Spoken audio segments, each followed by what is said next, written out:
Salary भाई किसकी ज़्यादा अच्छी है? बीपीएम की ज़्यादा अच्छी है। ये तो एबीपीएम के लिए एडवांटेज हुई ना, उसके पास काम कम है। अगर आप लेवल 2 के एबीपीएम में चले जाते हो तो आपको बीपीएम में जाने की कोई ज़रूरत नहीं है। भाई तकरीबन 80,000 रुपये एसबी का कमीशन क्लेम किया है एक साल का। हेलो दोस्तों, तो गाइज यार कैसे हो आप सब लोग? आई होप भाई आप सब लोग बहुत ही ज़्यादा हेल्दी होंगे। तो चलिए आज की इस वीडियो में मैं आप लोगों को बताने वाला हूँ कि एबीपीएम या बीपीएम कौन सी पोस्ट भाई आप लोगों के लिए इन दोनों में से एक अच्छा ऑप्शन है।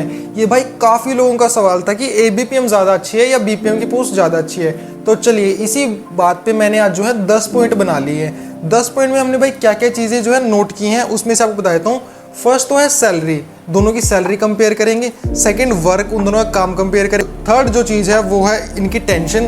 फोर्थ जो है सोसाइटी में इमेज। फिफ्थ जो है वर्कलोड किसका बढ़ता है, मतलब स्केल किसका आसानी से बढ़ जाता है। सिक्स्थ जो है वो है एक्स्ट्रा इनकम। सेवन्थ जो है स्टडी। एट्थ जो है हॉलीडे, छुट्टी किसकी लग जाती है। और भाई नाइन्थ जो है रिस्क, भाई किसके काम में कितना ज़्यादा है। और टेंथ जो है कौन सा काम जो है मतलब जेंडर के हिसाब से कौन सा काम अच्छा एक बेटर ऑप्शन रहेगा, लड़की के हिसाब से या लड़के के हिसाब से। तो वो मैं आपको बताता हूँ अब। और भाई अब आपके मन में एक क्वेश्चन होगा कि भाई मैं आप लोगों को बात बता कैसे पा रहा हूँ, मैं मतलब मेरे पास क्या एक्सपीरियंस है, मैं कैसे किस बेसिस पे आपको ये कंक्लूड करके बताऊंगा कि कौन सा ऑप्शन ज़्यादा अच्छा है। तो भाई सबसे पहले तो मैं आपको बता देता हूँ कि मेरी ज्वाइनिंग जो है 2021 के दिसंबर में हुई थी। 2021 के दिसंबर में हुई भाई एबीपीएम की पोस्ट पे। उसके बाद भाई 2022 को मैं मार्च में बीपीएम बना दिया गया मेरे को। फिर 2022 के अगस्त में मेरे को फिर से बीपीएम मेरी ट्रांसफ़र होगी बीपीएम की पोस्ट में दूसरी सीट पे, ठीक है भाई। उसके बाद 2022 की सितंबर को मेरे को एबीपीएम बना दिया गया। 2023 की फरवरी को मेरे को दोबारा से बीपीएम बना दिया गया। 2023 की अगस्त तक मैं बीपीएम रहा 6 महीने एक सीट पे। 2023 किस मतलब अगस्त को मेरी बीपीएम की पोस्ट से मेरे को दोबारा एबीपीएम बना दिया गया। और आज से भाई तकरीबन आज 4 सितंबर है और 10 दिन बाद भाई फिर से मेरी परमानेंट बीपीएम की पोस्ट में सिलेक्शन हो जाएगी। तो गाइस मैं आप लोगों को बताता हूँ कि मेरे पास अब जो एक्सपीरियंस है एबीपीएम की पोस्ट का भी और बीपीएम की पोस्ट का भी। तो चलिए बिना आप लोगों का टाइम वेस्ट किए वीडियो को शुरू करते हैं। सबसे पहले जो बात आती है वो है सैलरी की। सैलरी भाई किसकी ज़्यादा अच्छी है? बीपीएम की ज़्यादा अच्छी है। बीपीएम की थोड़ी ज़्यादा है एबीपीएम के मुकाबले, ठीक है। इस बात में बीपीएम जो है भाई जीत चुका है। बीपीएम की पोस्ट जो है हम कंपेयर कर रहे हैं, बीपीएम इस बात में आगे है, ठीक है। उसके बाद भाई वर्क, काम किसका ज़्यादा है? भाई बीपीएम का ही काम ज़्यादा है। काम ज़्यादा है तो भाई ये तो एबीपीएम के लिए एडवांटेज हुई ना, उसके पास काम कम है, ठीक है। तो इसमें क्या हुआ, एबीपीएम के पास एडवांटेज है, इसमें एबीपीएम जीत जाता है। काम एबीपीएम के पास क्यों कम है? क्योंकि भाई मेल डिलीवरी करके वो थोड़ा टाइम से निकल सकता है भाई। और भाई बीपीएम के लिए तो टाइमिंग की जॉब है भाई। जब तक आपका ऑफिस टाइमिंग है तब तक आपको बैठना ही पड़ेगा, लास्ट मिनट तक जो आपका ऑफिस का टाइमिंग है वहाँ पे आपको काम करना ही पड़ेगा, ठीक है। टेंशन भाई किसके काम में ज़्यादा है? टेंशन है भाई बीपीएम के काम में ज़्यादा।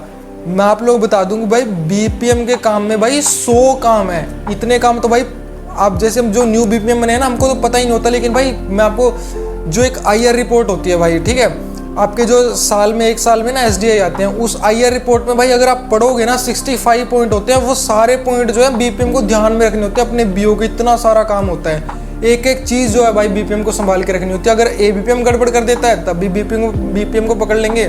बीपीएम तो गड़बड़ करेगा, उसका तो है ही लॉस है भाई, ठीक है।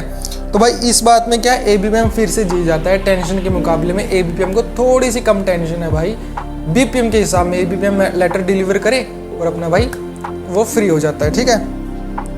इमेज भाई, अब बात आती है इमेज की, किसकी इमेज ज़्यादा अच्छी है? बीपीएम की भाई सीटिंग की जॉब है, एबीपीएम की फील्ड वर्क है। तो भाई एक बात सोचो ना, काफ़ी लोग तो भाई ये बोलते हैं कि भाई मतलब कि जो सीटिंग जॉब है उसको थोड़ी ज़्यादा मतलब की वैल्यू होती है। लेकिन भाई मेरे हिसाब से तो पता है क्या है, जो सा बंदा फील्ड में घूमता है ना भाई, वो रियल जो पब्लिक के साथ बातचीत करता है उसकी ज़्यादा भाई मेरे हिसाब से अच्छी इमेज है। क्योंकि भाई वो पब्लिक में डेली जा रहा है भाई, वो डेली जाके पब्लिक में बात कर रहा है। तो मतलब पब्लिक सोचेगी ना, हाँ भाई पोस्ट ऑफिस का बंदा है, डेली आता है। तो भाई मेरे हिसाब से इमेज तो भाई दोनों की अच्छी है, ऐसी बात नहीं है, दोनों की ही अच्छी इमेज है। वर्कलोड किसका निकलता है, मतलब कि किसका लेवल जल्दी चेंज होने के ज़्यादा चांसेस रहते हैं, ठीक है।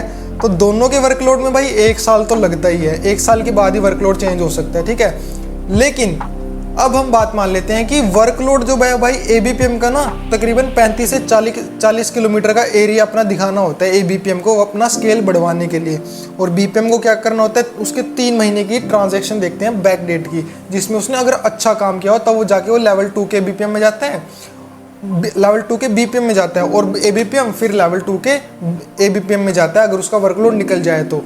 भाई मैं आप लोग बताता हूँ, मेरा भी वर्कलोड जो है भाई निकल चुका है। मैंने जो हमारे एसडीए सर हैं उन्होंने मेरा वर्कलोड निकाल दिया है भाई, मेरे को लेवल 2 में चेंज कर दिया है। अब आपको एक और बात बताता हूँ, एबीपीएम का लेवल 2 और बीपीएम का लेवल 1 ये तब दोनों मैच होते हैं अगर कोई सीट खाली है ना बीपीएम की, और अगर आपको वहाँ पे परमानेंट अपनी ट्रांसफ़र करवानी है तो आपका लेवल 2 होना चाहिए। अगर आप एबीपीएम हो तो आपका एबीपीएम का लेवल 2 होना चाहिए, और उस सीट का तो बीपीएम का लेवल 1 ही होगा। एक बात और बता देता हूँ, जो वर्कलोड निकलता है ना वो पर्टिकुलर इंसान का निकलता है, पर्टिकुलर बंदे का निकलता है, वो सीट का वर्कलोड नहीं निकलता। जैसे कोई सीट, जैसे अब मेरा जो वर्कलोड निकला है तो मेरी जो वहाँ पे सीट थी ना उस सीट का वर्कलोड नहीं बढ़ा। अब जो मतलब मेरे जगह दूसरा बंदा आएगा दोबारा ज्वाइन करेगा, उसको भी अपना वर्कलोड बढ़वाना पड़ेगा, उसको स्केल 2 में आगे जो है अपने डॉक्यूमेंट्स अपना एरिया दिखाना पड़ेगा कि सर मेरे पास इतना इतना एरिया है और मेरा वर्कलोड जो है बढ़ाया जाए। वर्कलोड बढ़ने से क्या होता है, सैलरी बढ़ जाती है। ठीक है, तो ये बात तो है भाई, दोनों का ही मान लेते हैं हम कि थोड़ा सा मुश्किल है, लेकिन एबीपीएम का अगर भाई अच्छा एरिया हो तो जल्दी निकल जाता है। ठीक है, उसके बाद भाई एक्स्ट्रा इनकम की हम बात करते हैं। एबीपीएम के पास एक्स्ट्रा इनकम क्या है भाई, एबीपीएम के पास एक्स्ट्रा इनकम है सिर्फ आरपीएलआई का कमीशन। ठीक है, आरपीएलआई कमीशन में अगर एबीपीएम अपनी एजेंट आईडी भर देता है तो उसके पास आरपीएलआई का या पीएलआई का कमीशन आएगा। बीपीएम के पास सुनो भाई, हर महीने टीडी का कमीशन कर देता है, उसकी कमीशन भी लेगा, और भाई आरपीएलआई कमीशन भी लेगा, और एसबी का भी ऑल ओवर पूरे साल का कमीशन जो है बीपीएम लेगा। हमारे यहाँ पे एक बीपीएम ने भाई तकरीबन 80,000 रुपये एसबी का कमीशन क्लेम किया है 1 साल का। ठीक है, तो इस पॉइंट में भाई मैं मान लेता हूँ कि बीपीएम जीत जाता है एक्स्ट्रा इनकम के मामले में। स्टडी भाई, अब मैं आपको बता देता हूँ कि स्टडी जो है एबीपीएम की पोस्ट में रह के आप ज़्यादा जो है आराम से कर सकते हो। बीपीएम की पोस्ट में थोड़ा सा मुश्किल हो जाता है क्योंकि भाई टाइमिंग का इंसान पाबंद हो जाता है, टाइमिंग पे उसको आना जाना रहता है। उसके बाद भाई थोड़ा सा ऑफिस की टेंशन भाई ज़्यादा रहती है। ठीक है, ट्रांजैक्शन की, आर्टिकल डिलीवर्स की, और भाई सारी चीज़ें जो है बीपीएम को संभाल के रखनी पड़ती है। तो मेरे हिसाब से कौन जीतता है इसमें, एबीपीएम जीतता है स्टडी के मामले में। हॉलीडे भाई, हॉलीडे मतलब किसकी छुट्टी, अगर आपको एट अ टाइम मतलब छुट्टी पड़ जाए तो किसकी छुट्टी आराम से आप जा सकते हो। तो भाई सबसे सिंपल सी बात है, इस पॉइंट में भी एबीपीएम जीत जाता है। एबीपीएम क्यों जीत जाता है भाई, क्योंकि मान लेते हैं आज आपके पास लेटर आए 10 और आपको जाना पड़ गया भाई जल्दी। ठीक है, आप सुबह 9 बजे ऑफिस में गए और भाई आपको घर से कॉल आती है कि भाई थोड़ा सा अर्जेंट है, कोई आपको दोबारा घर पे आना पड़ेगा, कोई काम है वो आपको करना पड़ेगा। तो भाई एबीपीएम क्या करेगा, अपनी मेल उठाकर भाई वापस घर जा सकता है और दोबारा से आकर अपने बीओ में, अगर वो लोकल ही है तो दोबारा से आके वो काम कर सकता है, दोबारा से मतलब दोपहर को भी अपना काम आराम से कर सकता है। लेकिन बीपीएम में भाई इसमें थोड़ा सा डिसएडवांटेज है। बीपीएम को अगर आना है, ऑफिस खोलना है तो ऑफिस खोलना ही खोलना है। एबीपीएम में क्या होता है भाई, थोड़ा सा मतलब कि बंदे को थोड़ा टेंशन फ्री हो जाता है, वो बाद में भी अपना काम कर सकता है। और आज वाली लेटर चांस अगर वो नहीं बांट पाता तो कल को भी वो लेटर दे सकता है, कोई दिक्कत वाली बात नहीं है, बेशर्तें उसमें कोई कोर्ट की, कोई इंटरव्यू लेटर या फिर कोई बहुत ही ज़्यादा ज़रूरी डॉक्यूमेंट, पासपोर्ट टाइप, उसको वो उसी दिन डिलीवर करने होते हैं। ठीक है, फिजिकली रिस्क की बात करते हैं भाई। रिस्क किसके काम में ज़्यादा है, रिस्क तो भाई दोनों के काम में ही बहुत ज़्यादा है। एबीपीएम के काम में भी ज़्यादा है, बीपीएम के काम में भी ज़्यादा है भाई। अगर आपने मान लो कोई लेटर कोर्ट का जो आपने भाई डिलीवर नहीं किया और ऊपर से इंक्वायरी आ जाती है कि भाई आपने ऐसे ऐसे लेटर क्यों नहीं डिलीवर किया, तो भाई बहुत आगे तक बात चली जाती है, इसमें बंदा बहुत फंसने वाली बात है। और भाई बीपीएम में क्या है, ट्रांजैक्शन का, लेन देन का, पैसे का भाई बहुत ज़्यादा गड़बड़ होने का बहुत ही ज़्यादा मतलब कि खतरा रहता है।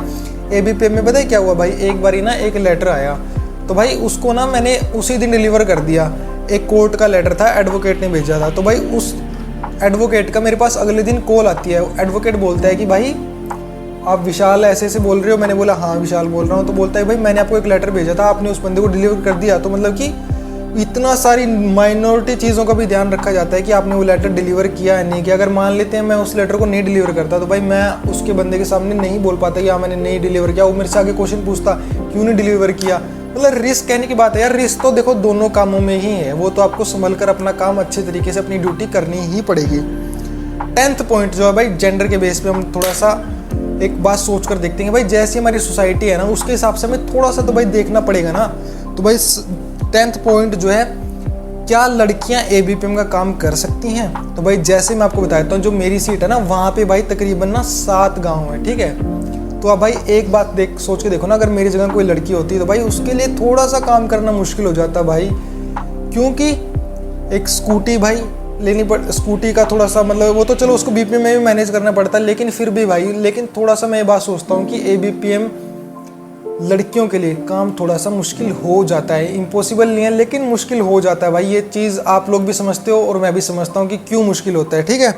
थोड़ा सा लड़कियों को ट्रैवल करने में थोड़ा सा दिक्कत आती है भाई, ये चीज़ हमको समझनी पड़ेगी, ठीक है।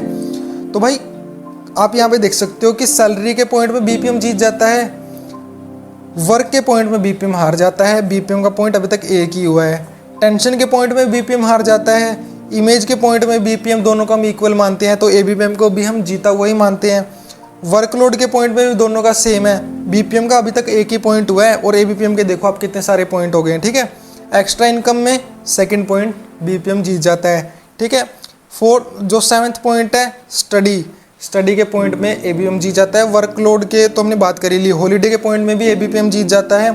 फिजिकली रिस्क तो हम दोनों का सेम मान रहे हैं भाई, और जेंडर जो फिजिकली है उसके पॉइंट में भी हम देखते हैं कि BPM थोड़ा सा लड़कियों के लिए BPM आसान रहता है, इसको भी हम कह नहीं सकते, ये पॉइंट हम मानते ही नहीं। चलो 10th पॉइंट को तो हम छोड़ देते हैं, ठीक है भाई। तो हम देखते हैं कि भाई ABPM ज़्यादा थोड़ा सा बेटर ऑप्शन है अगर हम सैलरी को कंपेयर ना करें तो, ठीक है।